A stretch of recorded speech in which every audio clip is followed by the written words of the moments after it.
اور نفل آپ علیہ السلام نے پڑھے اور پھر آئے پوچھے عائشہ کیا میرے رب نے کوئی انتظام کیا؟ کہا یا رسول اللہ ابھی کوئی انتظام نہیں۔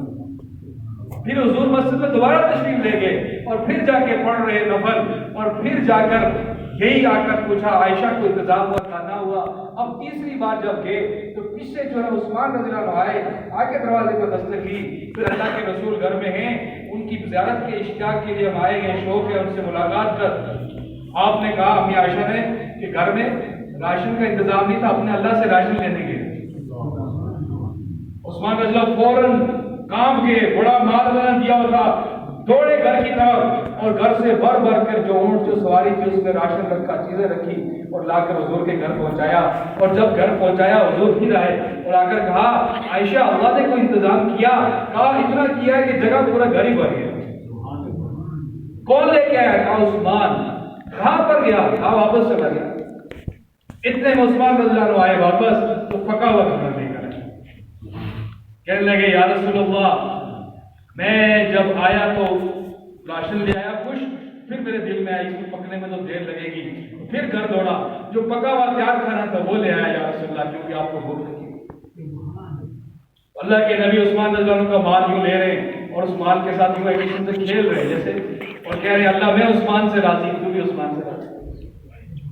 تو اللہ کے در پر جانا ہے، اللہ کو مسئلہ بتانا ہے، اللہ جب چلے گا اس کا فیصلہ تو پھر سارے فرعونوں کو جب اللہ پکڑتا اگلی پچھلی ساری برابر کر دیتا۔ ہمیں لگ گیا دھوکہ، 5 سال بعد ہم سارے مولوی بھی میں بھی آپ بھی فلاں کے نعرے مار رہے ہیں، فلاں کے نعرے مار رہے ہیں، مسئلہ حل ہو جائے گا جی۔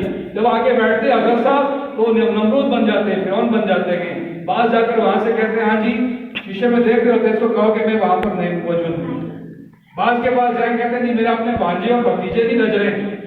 بھائی جب ان کا اپنا پیٹ کا مسئلہ نہیں حل ہو رہا، وہ اپنے مسائل میں لگے ہوئے ہیں، اللہ کی قسم اگر کل قیامت کے دن انہوں نے اگر ظلم کیا، زیادتیاں کی تو مجھے اور آپ کو انہی صفوں میں کھڑا کیا جائے گا۔ ہاں تم نے ان کو ووٹ دیا تھا نا، چلو تم بھی ساتھ کریں گے۔ تم نے ظالم کی حمایت کی تھی، اس کو کرسی تک پہنچانے میں، عہدے تک لانے میں تم اس کے ذمہ دار ہو۔ تو یہ بیچارہ چھوٹے سے گھر والا، یہ چھوٹی سی ریڑھی والا جیب میں 50 روپے نہیں مزے کیے اس نے، تو ڈنڈے ساتھ اس کو بھی پڑھیں گے۔ اس لیے اللہ رب العزت نے اپنے پیارے حبیب آقا علیہ السلام کو بھیجا ہے اور یہ بتایا ہے کہ انہی کے رنگ میں رنگنے میں کامیابی ہے۔ تو کون سمجھ گیا بات کو؟ نیت کرتے نا انشاءاللہ جب بھی مسئلہ پھنس جائے 2 نفل پڑھیں، اللہ سے مانگیں۔ نفل پڑھنے کا ٹائم نہیں، اللہ سے دعا کریں، فریاد کریں، سورہ فاتحہ پڑھ لی، سورہ اخلاص پڑھ لی، درود پاک کوئی بھی عمل کر لیا۔ ایک حدیث میں آتا ہے 10 مرتبہ جو سبحان اللہ پڑھتا ہے، 10 مرتبہ الحمدللہ اور 10 مرتبہ اللہ اکبر پڑھ کر جو دعا کرتا ہے وہ ضرور قبول ہے۔ کوئی مشکل عمل ہے؟ یا ذل جلال والاکرام جب کہتے ہیں اللہ کے ساتھ آسمان کی چادریں دروازے کھل جاتے ہیں، آواز سیدھی عرش پر جاتی ہے۔ یا حنان یا منان جب بندہ کہتا ہے اللہ لازمی دعا قبول کرتا ہے، لیکن قبولیت کی 3 شکلیں ہیں، جو مانگا وہ مل گیا یا اس سے بہتر مل گیا، یا پھر یہ اسٹاک ہو جاتی ہے۔